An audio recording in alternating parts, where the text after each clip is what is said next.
If this is true, this could be a disaster for the Suns. As we all know, that Matt Ishbia and James Jones have gotten the phones working and secured a big man in Nick Richards, but are still looking to move off of a big man in Jusuf Nurkic. But with recent reports saying that Jusuf Nurkic is possibly untradeable this year, could the Suns look to have to move off of other assets to get some other ready now pieces? Or could they look off to move those assets to get more draft capital to move off of a guy in Jusuf Nurkic? We're going to be exploring all of those possibilities and more on this episode of Suns Digest.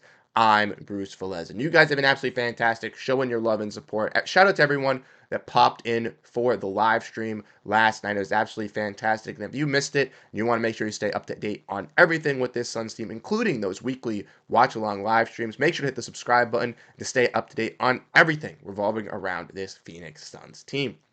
Without further ado, though, let's dive into the video at hand. Make sure to grab that snack. As like I said, you've got to be kidding me, ladies and gentlemen, with this recent report as we see, courtesy of Evan Cedery, which we'll get into a little bit, some news that is going to leave a lot of Suns fans scratching their head, wondering what is going on. As I hit the wrong button, but as we can see, the Suns have been unable to find a single team willing to take on Jusuf Nurkic's contract in a trade courtesy of John Gambadaro. And as we can see, Nurkic will likely become the fourth string center for the rest of the season behind Nick Richards, Oso Ighodaro, and Mason Plumlee. And this was a discussion that I had on the stream as well, where I personally don't agree with Evan. I don't think he'll necessarily be the fourth string center. I don't think he'll fall behind Ighodaro and Plumlee unless Mike Budenholzer is just simply done with a player in Jusuf Nurkic, but I could still see Jusuf Nurkic if he wanted to play and still wanted to be with this Suns team.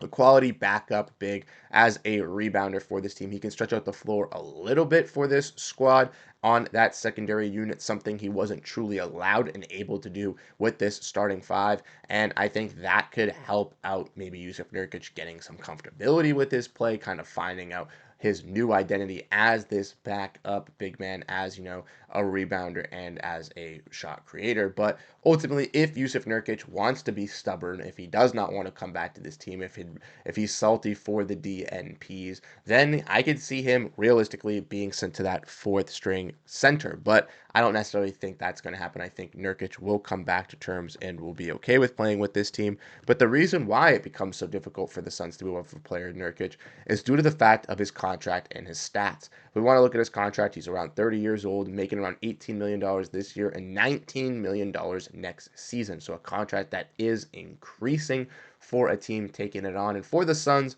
to get rid of a player in Jusuf Nurkic, they have to attach some draft capital, which the Suns really, really lack in with this team. We all know they have one first round pick in 2031, which is their own, and they have one second round pick, which they just acquired via that Nick Richards trade, which is a 2025 Denver pick, but they sold all three of their other seconds to be able to get Nick Richards and that other pick back. So could the Suns use that pick from Denver in future trades or be used to make a selection this season?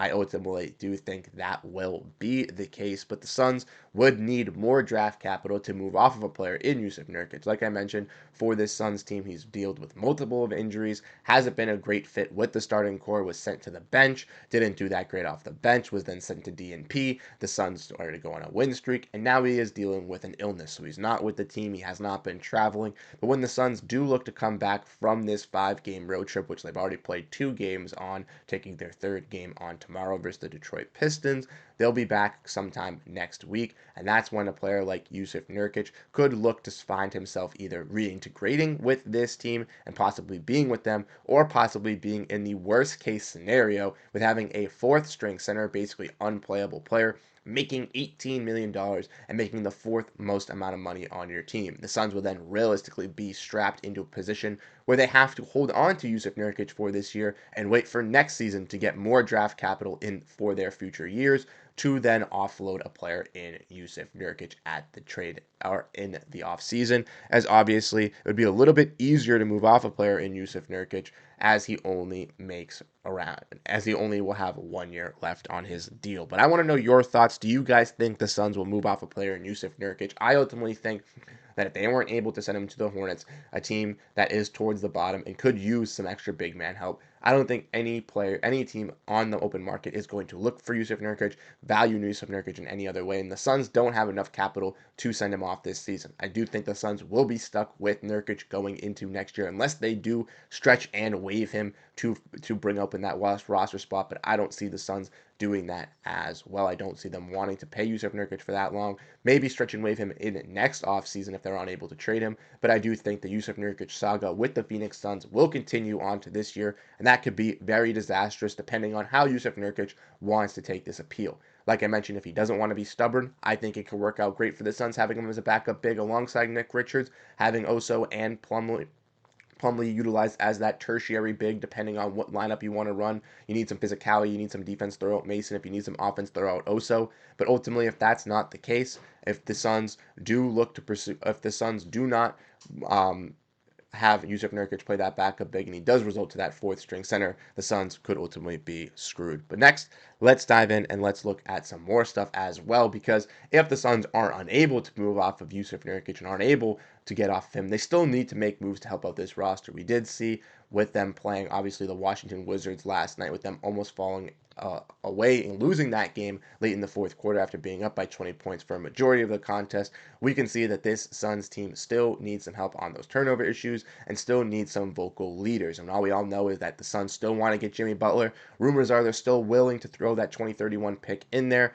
with the rumors around Jimmy Butler not being talked about as much over the last couple hours has kind of died down with the Suns. And Suns fans are very happy about that. But there could be some more moves that the Suns could pursue as well, as the Suns also have contracts in Grayson Allen and Tyus Jones, who could still provide some value on the open market for this team.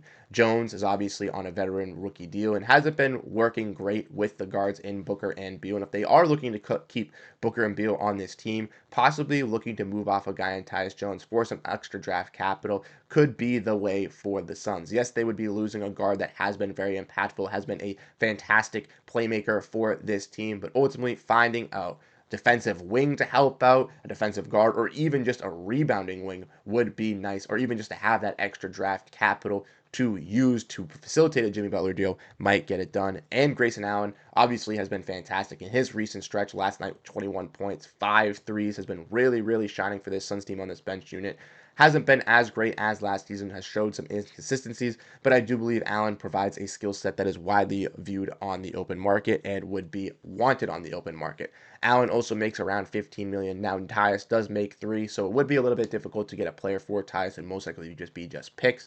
But for Grayson Allen, the Suns could get some draft capital, could get a contract in return that could help them out on the smaller margins, or could just help lower their tax bill to make it even easier for this team to facilitate some moves. Ultimately, I do believe that's the goal of Matt Ishbia, is to get underneath this second apron, and by moving Bradley Beal, that obviously will be the key case, but he might have to have some other moves on the edges as well, similar to this move with moving Josh Okogie, with moving guys like Grayson Allen, and or moving guys like Tyus Jones to actually get a deal done to move Bradley Beal, or to be able to actually free some flexibility for this team to make some moves to better the roster on the fly without acquiring Jimmy Butler. But I want to know your thoughts. I want to know how you guys feel down below in the comment section. Do you guys want Jusuf Nurkic to come back with this team? And do you ultimately think he'd fit in as a backup center, or do you think he'd ultimately resort to that fourth string? Like I said, you guys have been absolutely fantastic, showing your love and support on the channel, which has been super, super appreciative, and we can't do it without all of you guys. So let us know your thoughts down below in the comment section. Hit the like button, and I'll catch you guys in the next one. Have a great rest of your day, and go Phoenix Suns. Peace out, everyone.